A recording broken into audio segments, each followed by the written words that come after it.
Bum, bum, bum, bum. La da da. Hey everybody, come on in, come on in. You're all the smart and punctual people. Yeah, it says a lot about you. That you're here on time, you've got a routine, you've got a system. Appears to be working really well. And let me tell you a little bit about the good news before we do the simultaneous sip. We'll wait for people to come in here a little bit. But I got to tell you, I had an experience last night that made me feel great. No, not that. Get your minds out of the gutter. I went to dinner last night in town, my local town, with Christina. And as you know, a lot of the restaurants have gone to outdoor seating. Well, in my town, they went to outdoor seating, but they also started closing the street to traffic on the weekends. So for 3 nights, you can just walk the streets. And I was there last night, and I've lived here, I guess, all of my adult life. I have never seen my town that happy. Full of people, all the restaurants packed. Could barely get a reservation anywhere in town, and there are a lot of restaurants. The place was a circus. Everybody had a smile on their face. People were just walking down the streets, masks off. People were eating, masks off. And everybody was just looking at everybody's faces. We were looking at each other's faces. And it was amazing. It was amazing. It was the best time I've ever seen my town have. And it was just a Friday night. It wasn't like a celebration. There's something happening, people. Now, if it hasn't happened in your town yet, maybe it will. Remember I told you before the pandemic that I felt we were on the cusp of a golden age. And then the pandemic hit. And people said, well, that's a pretty bad golden age you've got going there. But it seems, I could be wrong, but it seems to me that the pandemic was necessary. Unfortunately, it was necessary. And look at all the things that are emerging right after or during the pandemic. Number one, our nuclear energy program looks better than ever. Not just in the world, but the United States has got some good stuff going. That speaks to climate change, it speaks to space exploration, it speaks to clean energy, it speaks to electric cars, it speaks to everything, all right? It's a big deal, and it's happening. We're going to Mars, maybe. Thank you, Elon and NASA. We've got this mRNA platform that was sort of tested out now during the pandemic, might cure a whole bunch of other diseases from HIV to malaria, possibly. That's in the pipeline. We've got remote work has gone from something you could do sometimes to a standard. Food delivery, a standard. We have more jobs than we have workers, right? We'd like lower unemployment, but at the moment, we have more jobs than we have employees.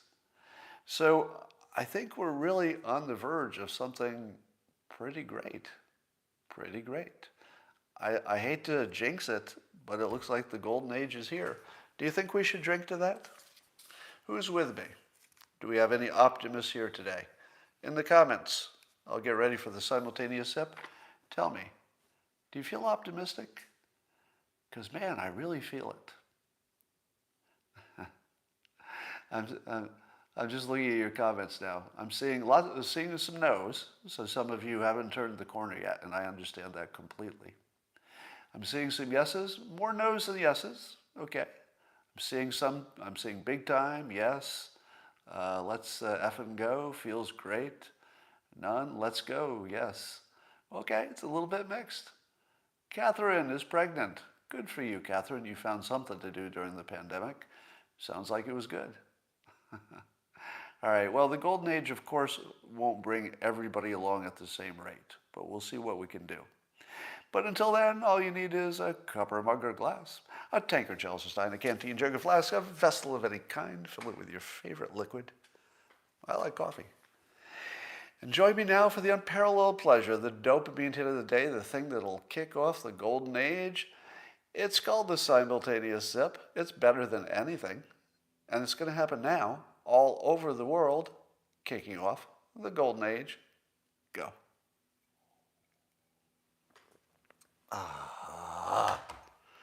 Wow. All right, fake news alert. Fake news alert. I'm guilty of retweeting some fake news, which I have now deleted. The fake news was that on June 15th, California, some people interpreted the government statement incorrectly to say that things would not be opening up on June 15th when they planned. But rather, he was only talking about the state of emergency. So the state of emergency will stay in play, which is fine. I mean, we may need it. But it looks like even California might open on the 15th. So, big deal. All right, the topic that I wanted to talk about today, I didn't mention in the title because we discovered that YouTube demonetizes these live streams as soon as they start. Now, how could they demonetize them as soon as they start? Because you don't know what the content is. I haven't done anything. I haven't done anything good or bad. It just started. And we're making the assumption that they're looking at the title, because they must be picking up some keywords in the title. So this is an experiment to see if I get demonetized upon the beginning if I don't have anything in the title that's bad. The topic today is Ivermectin. Have you heard of it? So the question is this. There is this widely available existing drug called Ivermectin. It's kind of a miracle drug for other stuff. And I think the guy who came up with it won a Nobel Prize. It's a really big deal. But it has not been used in this specific context. And there are lots of trials of it that individually are not the highest of the gold standard type. So you've got a whole bunch of trials about this drug that's widely available. And if the claim, let's say I'm going to speak of it this way. The claim made by a number of people is that if you look at these many different trials and tests, that if you looked at any one of them, it's not quite that really large-scale, randomized, gold standard trial. So there does not exist the one good, reliable trial that you want. What does exist is lots of little ones that have issues. Sometimes it's because the trial size isn't that big. Sometimes maybe there's some imperfection. Maybe it's not that kind of a trial. Maybe they're just looking at results, which is different than the randomized control trial. But the claim is this, that no matter what you look at, it works so well that you can see it easily. That you don't have to be some kind of virologist to see that where it's used, the effect is so big, again, allegedly, this is not my claim, but allegedly the effect is so big that you don't really need to be an expert to see that it works. And you don't really need to be much of an expert to know that the drug is harmless because it's been in the market for other purposes for so long. Now the mystery is this. If there are so many smart and qualified people saying that this drug works, why is it not being used everywhere? What's going on?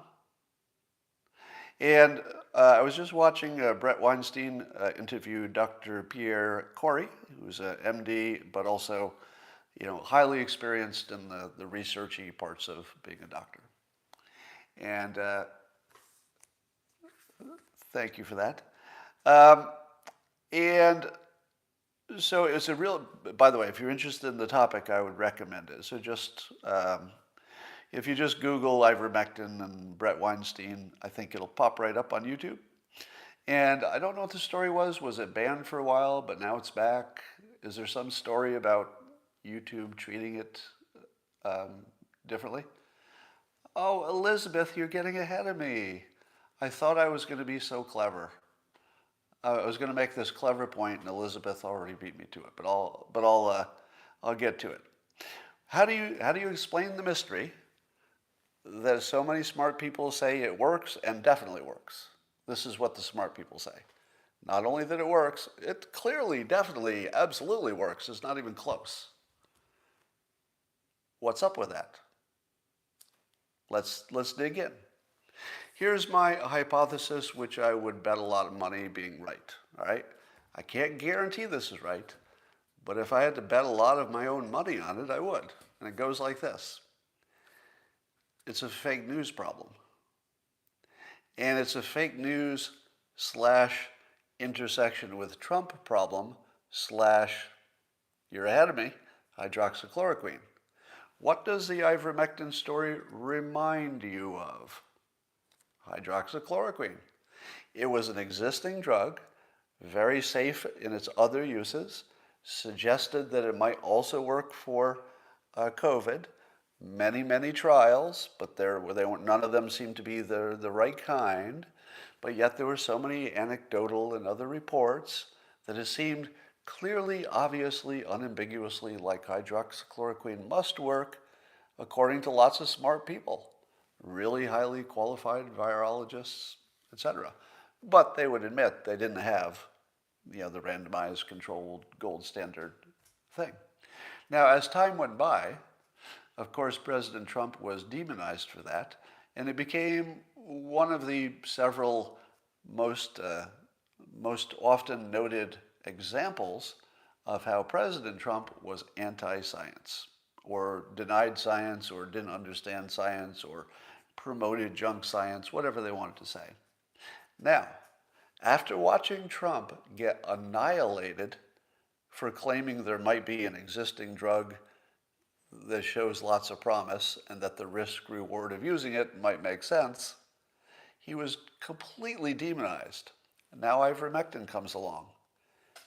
The story is exactly the same. It's just a different drug. But the story looks pretty similar. Now, I'm not going to claim that the trials or the tests of those two drugs were similar, because they might not be. But if you're listening to the story, and let's say you're a top virologist, and somebody says to you, hey, can you look at these studies, and if you think it's telling us something, can you say it in public so people will know it's got some credibility? Would you do that? If your life and your career and your reputation depended on it being right, would you go in public, if you were an expert, and say, I think this ivermectin looks like the thing? Well, a few experts have. The guest that Brett Weinstein had, Dr. Pierre Corey, so he did exactly that. But where were the other people? Like all the other industries and all the other people, where were they? Are they jumping in and saying, oh yeah, same, I'm with you? Nope. Because it would be career, not necessarily suicide, but it would be a bad risk-reward for you personally. It might be the best risk-reward ever for the public. It might be the best risk-reward we've ever seen for the world. Maybe. I'm not making that claim. But it's bad for the person. So you've got a whole bunch of people who don't want to be the next Trump, right? Because the fake news so demonized Trump that you just couldn't do anything that even sounded like it. Anything that felt like that hydroxychloroquine story. It just made it impossible for this other drug to get a good hearing. Am I wrong? Now, of course, it also didn't have the backing of major pharmaceuticals who could make lots of money on it because it's an existing drug, and so it didn't have anybody promoting it who has, let's say, tons of money and influence and can really make something happen. So nobody like that existed, and no individual wanted to walk in front of a firing squad. It would be suicide. Or maybe it doesn't work. All right? Thanks, Craig. Here's the counterpoint. So I have my go-tos when I have one of these questions where there's some data, there's some interpretation. So I look to Andres Backhouse. I mention him often. You should follow him on Twitter. And he's really good at looking at data and picking it out. This morning, for example, he looked at one of the studies and said, well, the one I'm looking at is garbage. I'm paraphrasing. He didn't use that word. But one of the ones looks like you could have sort of selected what worked and what didn't, and maybe it didn't even show anything worked, and it was a mess. So I'm doing a bad job of explaining why it's suboptimal, but let's just say he looked at one and it was a mess. Now the argument is, yes, we know that some of these individual trials are weak, either because there weren't enough people or how they did it or whatever. But if you do a meta-analysis in which you take all of the weak studies and sort of find a way to rationally sum them together, which I'm doing a bad job of explaining, then the theory is that any individual mistakes that one or two of them make will sort of get averaged away by the other ones that didn't make that mistake, but maybe the other one made a different mistake, but their mistake would get also averaged away by the other stuff. Did that make sense? Did I do a good job of explaining that? So the meta-analysis, thanks, Seth. The meta-analysis is supposed to correct for the smaller problems that any individual study had by looking at the big picture. When you do that, claims Dr. Pierre Corey, and Brett Weinstein seems to have looked at it as well. When you do that, it looks like it's amazing. It looks like it's really amazing. So, meta-analysis is a solid method. There's lots of material for it to look at, and we have a perfectly strong hypothesis of why other experts are not jumping all over it. Are you sold? Have I sold you yet? That the analysis is good, the data is solid, there must be some kind of mystery about why people are not promoting it when it's so clear that it works? Are you all sold? No other questions? I'm not. I'm going to be honest with you. I'm not convinced. Now, part of it is Andres Backhouse is too persuasive about this stuff, and he's not convinced. I need to see him convinced, to be honest with you, because I don't have the skills to look at the data myself, but I've seen him be right enough that I don't want to be on the other side. See where I'm going with this? Now, part of his explanation is that in economics, apparently, people don't like to use meta-analysis because, and I'm doing a bad job of explaining this, I know, but when you do the meta-analysis, apparently there's some subjectivity about how you deal with the individual trials. In other words, you could choose what data to emphasize or not within an individual trial, what results to show or not show, and by the time you've summed it up, you've included a bunch of subjectivity in it. This would be the counterpoint to why a meta-analysis is good, is that there might be a little subjectivity into it. What do you say? Would you say that the case is made, or would you say, wait a minute, are you telling me that a meta-analysis is not a standard that everybody would say works all the time? And that is what I'm telling you. It's not a standard that smart people say works all the time. It's still a really good thing to do, apparently, and it probably works a lot of the time. Maybe even most of the time. I don't know. But it doesn't mean it's true, because there's just enough subjectivity in here that you can kind of get what you want.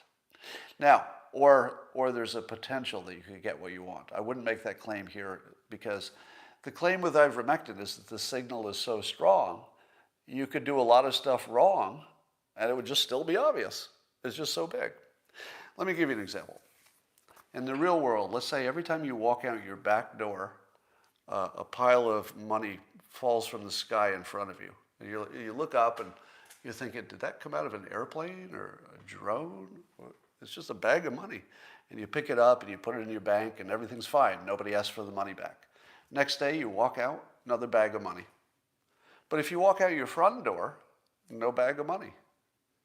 So if you walked out your back door 10 times in a row, and 9 of those times a bag of money fell from the sky and you got to keep it and nobody complained, would you refuse to walk out your back door because there is no randomized controlled trial to prove that it will happen again? Or do you say, I think I live in the real world and one of these doors is working a lot better than the other door? In the real world, you're going to do what works based on your observation. So you have to be careful about being over-reliant on the science that you don't know is right, and being maybe dismissing your observations that are really obvious. So, do I need a randomized controlled study to know I should go out my back door? No. No, it'd be great if I had one. But if I get a bag of money 10 times in a row, I'm going to go out there on the 11th time. You know that. Speaking of hydroxychloroquine, I feel that at this point, if it worked as well as people hoped, I feel like we'd know it. And a lot of the reason that we think it works is that doctors say, I give it to all my patients when they have their first symptoms and they recover quickly. Just like almost everybody, whether they get it or not. Don't most people recover quickly? I was listening to Dr. Pierre Corey talk about, I think it was maybe one study or his own observation, I forget which it was, but he mentioned the fact that when people take the ivermectin, that at least one of their symptoms, because there's usually a constellation of symptoms if you have COVID, he says that at least one of your symptoms seems to go away really quickly. So therefore, strong indication, anecdotally, strong indication that the ivermectin works. To which I say, anytime I've had a constellation of symptoms, one of them goes away, sometimes before the other ones. I don't know that all my symptoms always go away at the same time, do they? So I feel like that standard of one of your symptoms goes away quickly, I feel like that just might have happened on its own, as long as the other symptoms are still there. So I'm not so sure that I'm sold on meta-analysis. I would like to know more about the reliability of such things in general in the medical field. Now, if we accept that a meta-analysis is not often used in economics, what's the difference? Is it because economists have greater insight? Is it because an economics question maybe has less at stake than a medical question? I don't know. Why would it be that a meta-analysis, which effectively is just a way of looking at data, right? Why would it be that in economics they shy away from them, but we're talking about it being a near proof in the medical field? Don't you need to know that? Wouldn't you like to know why is it one field says it's no big deal and the other says, yeah, this is pretty good? Is it because economics and science and health are just different enough? I don't know.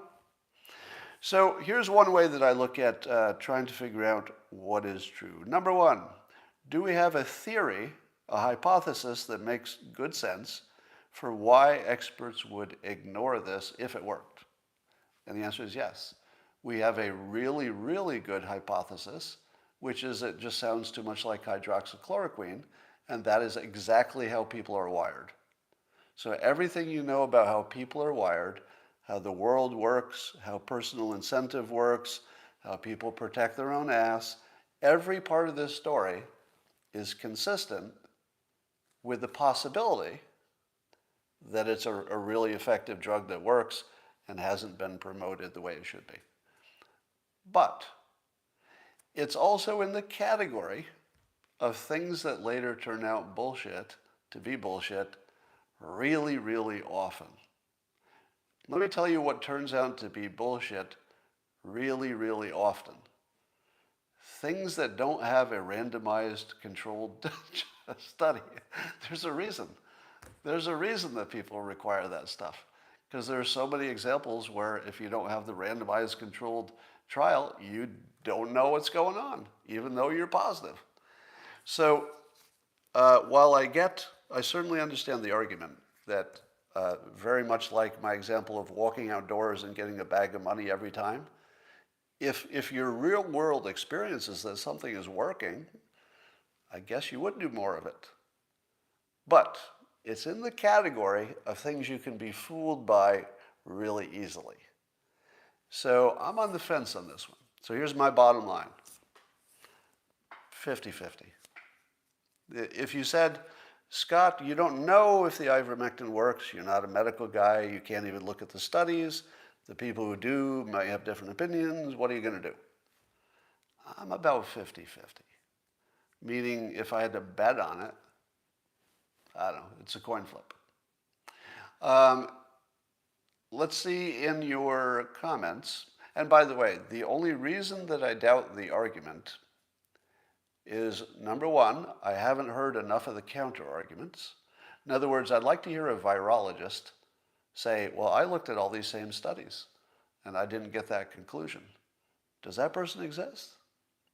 Here's the thing you have to worry about when you see this format of a host talking to one expert. So that's what Brett's show was. It was one host who was very knowledgeable about sciencey stuff, talking to another knowledgeable person. How much should you trust that? If that's your model of where you got your information, one host talking to one expert, forget about the topic.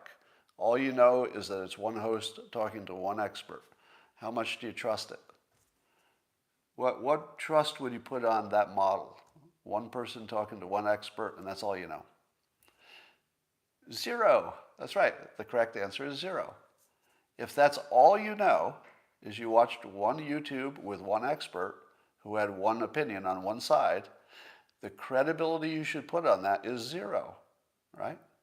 Now, if you get to see the other expert who might disagree, and I don't even know if that person exists. Literally, I don't know if such a person exists. But you need to know that, right? If nobody exists on the other side, well, we're done, right? At least in terms of the odds of who's right. But if they do exist, and I don't know if they do, what is their argument? Right? So that there's this big black hole of what's the other side of the argument, and anytime you see this model of one person and one expert, you should automatically go to 0 on your belief system. Now, it could be important, and it could be right, and it could be the beginning of your journey of checking the other sources and coming to an opinion. But do not give that model of information more than 0. That's just a huge mistake. It is 0% credibility. Even if it's right, remember, when I talk about credibility, I'm not talking about whether it's right, because sometimes you can't know. The best you can do is say, well, it's credible, so I'll follow it, or not. All right. So that's where I'm at that. I call this a open story. And by the way, I think that people like Brett Weinstein are the essential part of the government now. Literally. I've told you before that the model of how we run America anyway may be true in other countries, but the way America runs at the moment is that somebody who knows what they're talking about, a citizen, comes up with a strong point of view, and then they find influencers. And the influencers boost the message until this one expert's message goes wider, and then the critics can weigh in, and opinions are formed in social media. And if social media, as a proxy for the public, if it has a dominant opinion that's like really strong in one direction, I think the government almost always has to go that way because they like to get elected, right? And if something is 70-30 in the public opinion, I think you get both, Democrats and Republicans looking at it pretty seriously. So when you look at this story, whether it turns out that ivermectin is a miracle or not, you're seeing the model of the future.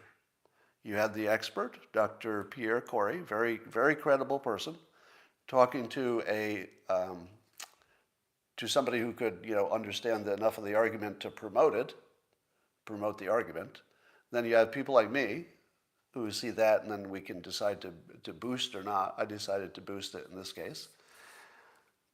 This is your government. You're watching the actual government function. It's just a bunch of people with an expert, an influencer, and then we mix it up, and then we tell our government what to do, basically. Now, it's not going to work every time, but that's the model we're in. All right. The reporting is that President Trump plans to make Dr. Fauci his main target when he runs for re-election, presumably. Now, that is a really good strategy. I have not been the biggest critic of Dr. Fauci, and I know that puts me at odds with most of you. I've been the easiest grader of all of our leaders, whether be they experts or just elected officials. In my opinion, from day one when we started the pandemic, I told you I'm going to be an easy grader because we're guessing. A lot of people are going to be guessing. They're going to be updating their opinions, new information coming. So people being wrong is just going to happen. And some of it's just guessing right, and you're giving credit to people who just guess right.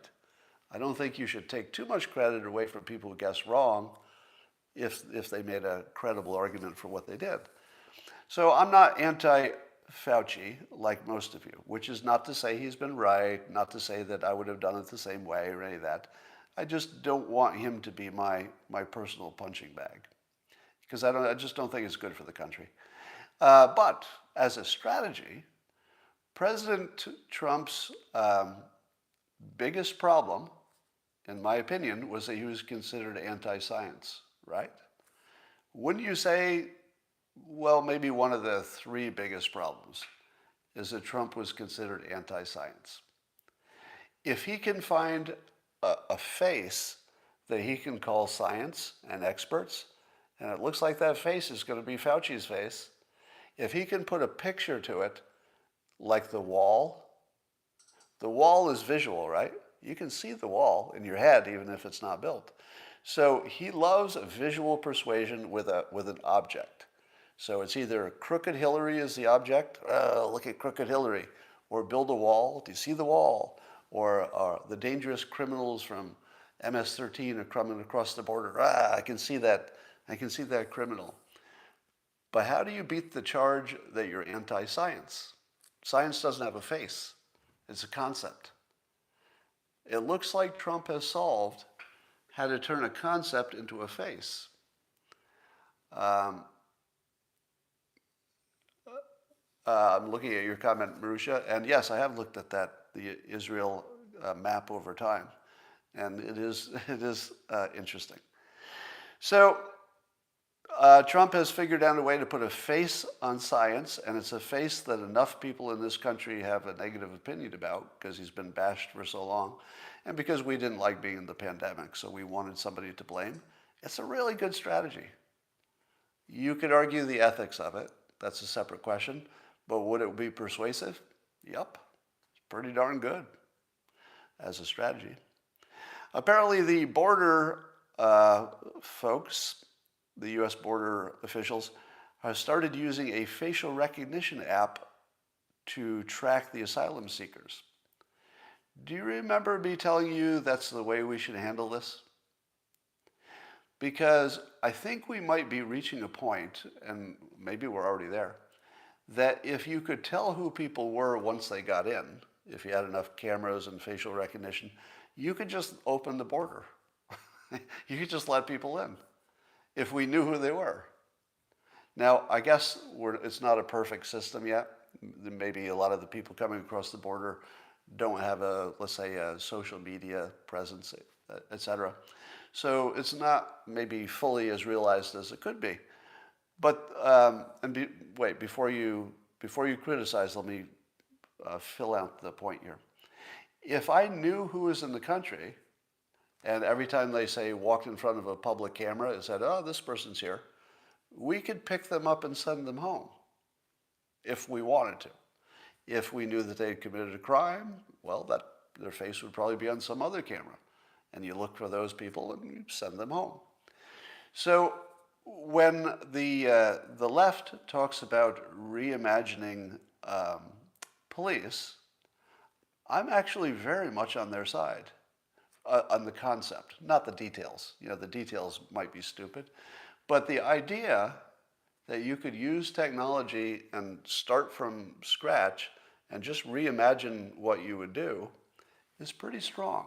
And one of the assets that we have now that we never had before is smartphones. Everybody needs one to be a functioning person in society.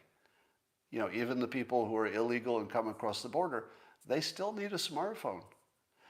What if you could track everybody by their face and you could just block their cell phone or basically cripple their phone unless they turn themselves in or something like that? You know, you could imagine that you could control people's actions or catch people who commit crimes so easily that you could take all the incentive out of crime. You could get to the point where they're all solved. How much crime do you have when they're all solved? In theory, it would only be crazy people, and you can't stop crazy people. Everybody who is rational would know that the moment they committed the crime, they're going to jail, so they just stop doing it. So I do think it's not crazy to reimagine police without many police, with fewer of them. I just don't know how to do it, but you can smell it before you see it. And you can kind of smell that there's something there, but maybe it gets you into a brave new world and too much government control to make any of that happen. So Trump, of course, has been blocked, I guess, for 2 years. He's got a 2-year ban on Facebook. So that would take it through the 2022 midterms, which is really a big deal because Trump is an influential voice, and especially he would be influential in the midterms. So he won't have Facebook to do that anymore. And here's my question. What happens if it turns out Trump was right? Because mostly he's being banned, I think, because of talking about the election integrity. We haven't heard anything that's real smoking gun, right, from the election audits.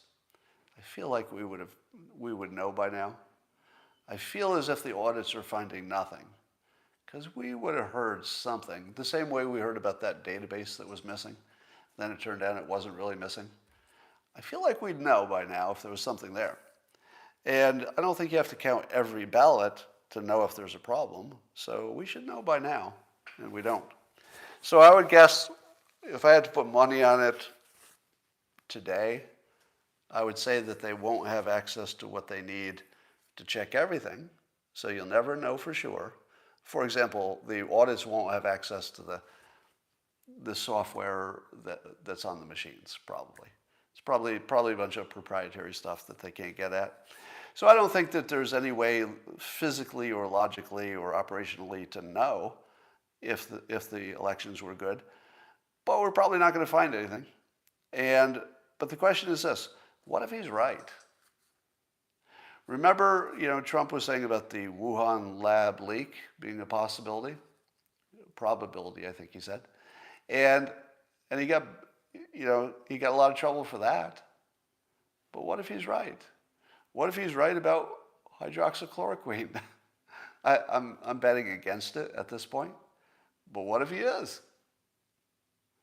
Somebody says that database was deleted. Well, I don't know if it was deleted, but it was recovered. So, yeah, it was easily recovered if they knew what they were doing, I guess. Oh, you're right. I did have chocolate in the corner of my mouth. Thank you. I ate a chocolate protein bar before I got on here. Apparently it was smeared over my mouth. Sorry you had to look at that. I appreciate that tip. All right. Well, we'll find out if Trump is right. It turns out the teachers' unions, whose reputations have fallen off a cliff since the pandemic, have found a new way to be hated. So the San Francisco Teachers Union For the first time, a teachers union is going to back a cause. So usually the teachers unions are pretty much about what's good for the teachers, according to them. But now they're going to back a cause. So the San Francisco Teachers Union is backing the BDS movement, boycott, divestment, and sanctions against Israel. So the teachers union in San Francisco decided that their one cause that they would ever join so far is an anti-Israel boycott. So, is that the end of the teachers unions? Did they just put their foot on the third rail? Because if I were the teachers unions, I would not be so confident that if I went after the Jewish American public, that would turn out okay. Because that's sort of what's happening here. I don't feel like this is going to work out for them. But wow, I mean, talk about ways to destroy your own reputation. Well, in a weirdly related note, good news for the Locals platform. Most of you know I have a subscription service on the Locals platform at Locals. You can just Google me and Locals, you'll find it. And Joel Pollack has joined Locals.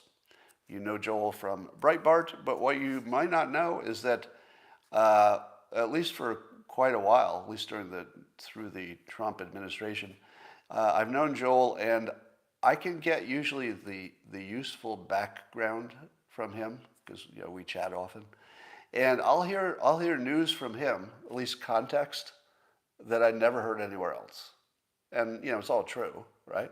So if you want to know the real context of why things are going the way they are in the news, he's the guy to follow. So if you're looking at Locals and you want to pick up a few more people to follow, highly recommended. You'll get to see behind the curtain. There are only a few people that I recommend can pull the curtain back and show you what's back there, and he's one of them. So follow Joel on Locals. How many of you treat sleep as a skill? In other words, how many of you look at your sleeping habits, and maybe you have trouble sleeping, and how many of you are saying, oh, okay, sleep is a skill. I need to do this and this and this to get my skill working. I see a number of you do that. Somebody says it's a hobby, Jack. Here's some new research, which falls into the category of blindingly obvious, but it's nice to have research to back it, which is that people who exercise vigorously have way fewer problems sleeping. Is there anybody who didn't know that? Were you aware that exercise is really the very best way to make sure you get a good night's sleep? How many of you knew that? It feels like it's obvious, right? But apparently it's been proven by science. And here's what I would like to say about this. I've told you about the concept of reframing. And reframing is one of these subtle things where you can hear a million examples and maybe still not be able to do it yourself. Because the reframing does not require new information. Reframing is just looking at the same information you were looking at before, but just deciding to filter it differently and to just frame it differently. Here's how to frame sleep. You do not have a problem sleeping. You do not have a problem getting to sleep. That's what you used to say. You used to say, I have problems getting to sleep. That's the wrong frame. Here's the right frame. I didn't exercise enough today. Try that. Next time you can't get to sleep, don't say to yourself, damn it, I have trouble getting to sleep. No, you don't. You don't have trouble getting to sleep. You have too little exercise. You have an exercise problem. And that exercise problem might be extending into other parts of your life. You might have trouble controlling your weight. You don't have an eating problem. Or you might have an eating problem, but maybe you have an exercise problem, right? Weight is mostly about what you eat, but exercise is, at least 10% of it. Um, yeah, you have you have an exercise problem. Just tell yourself that. Now, the reason that reframing works is that the message you tell yourself becomes your operating code. You will make decisions based on the way you frame things. So that's the connection between how you think of it and how you act. Reframing can make you act differently. So as soon as you say, damn it, I didn't exercise enough tonight, that'll probably give you a better chance of exercising tomorrow. So just reframe it as not enough exercise and watch how that helps. In Fox News, they report that a fisherman found $1.5 million worth of whale vomit in Yemen. Now, when I've been searching for whale vomit, I usually look locally, and I find none, really. But Yemen is a good place for it. If you go to Yemen, find yourself a dead whale, rip its stomach open, find a big old chunk of whale vomit that's still in its stomach, and apparently it's a valuable commodity for the fragrance industry. Yeah, they use it as a scent stabilizer. Now, how has somebody found out that whale vomit is a scent stabilizer? I don't know. How many things did they try before they got to whale vomit? Was it trial and error? Well, we need a scent stabilizer for our fragrance. What should we try? Water? How about water? Water didn't work. Let's try vodka. How about milk? How about ivermectin? But somebody, probably a genius, in a moment of clarity unlike anything we've ever witnessed, somehow realized that if you cut a whale open and you took its solidified vomit, that would make a hell of a scent stabilizer. So, the next time you see somebody who has a great fragrance and you say to yourself, what is that you're wearing? Oh, I love your fragrance.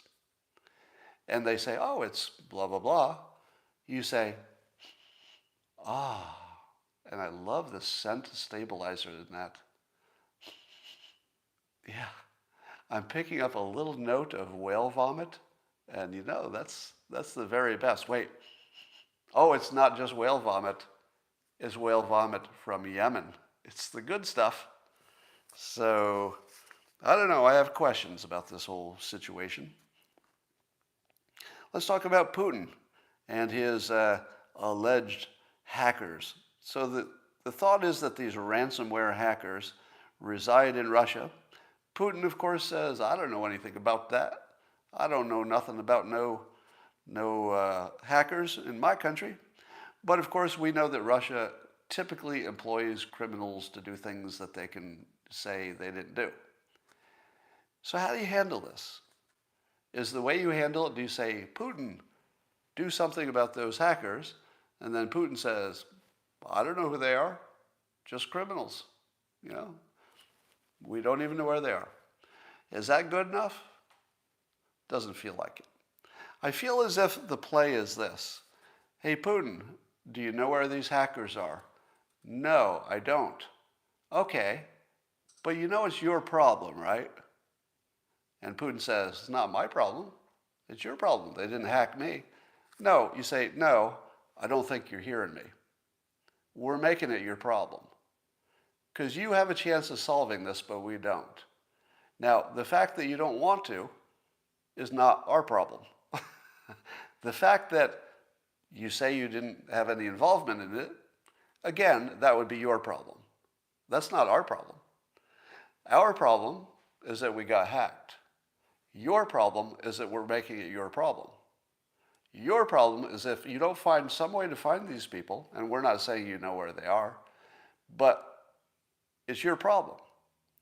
Is it hard to find them? Well, that's too bad for you because the consequences will be extreme.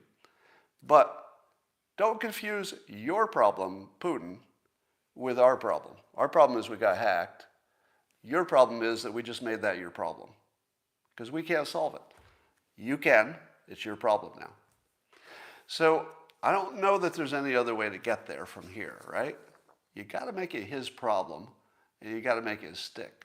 Same with fentanyl, as I'm seeing in the comments, right? You got to go to China and say, fentanyl was our problem, but now it's yours. And we're just going to make it a bigger and bigger problem until you figure it out. Do what you want to do. You could jail your dealers or not, but it's your fucking problem now because we're making it your fucking problem. And I think we have to keep that as standard because this, well, we're not doing it. I don't know.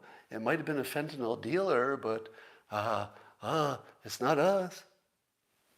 No, it's not good enough anymore. Now it's your fucking problem. That should be, in fact, if Trump gets reelected in 2024, that should be the slogan instead of Make America Great Again. It should be, I'm going to make this your fucking problem. And then make it their fucking problem. It's a pretty good standard. Have I ever told you that you should never argue by analogies? I believe I have. Here's an example of why you should not use analogies to make your point. A federal judge has reversed the California ban on AR-15s. So apparently sometime soon, maybe already, I'm not sure how fast this goes into action, you'll be able to buy an AR-15 in California.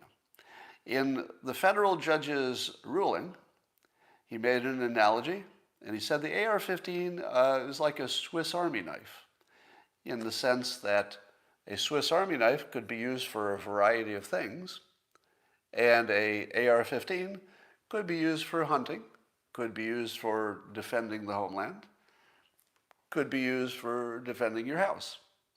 So the analogy is that a Swiss Army knife can be used for many things, and an AR-15 can also be used for many things. That's the analogy. That's what the federal judge said. How did the news interpret that? Perfectly reasonable statement. Hey, it's a tool that could be used for many different purposes. How was that interpreted? It was interpreted by the fake news as that a Swiss Army knife was compared to an AR-15 as if they are equally deadly. Nothing like that happened. The analogy was about multiple usefulness of its, features. The news turned it into, I might have to run here. Gotta run. That's the end for today. I'll see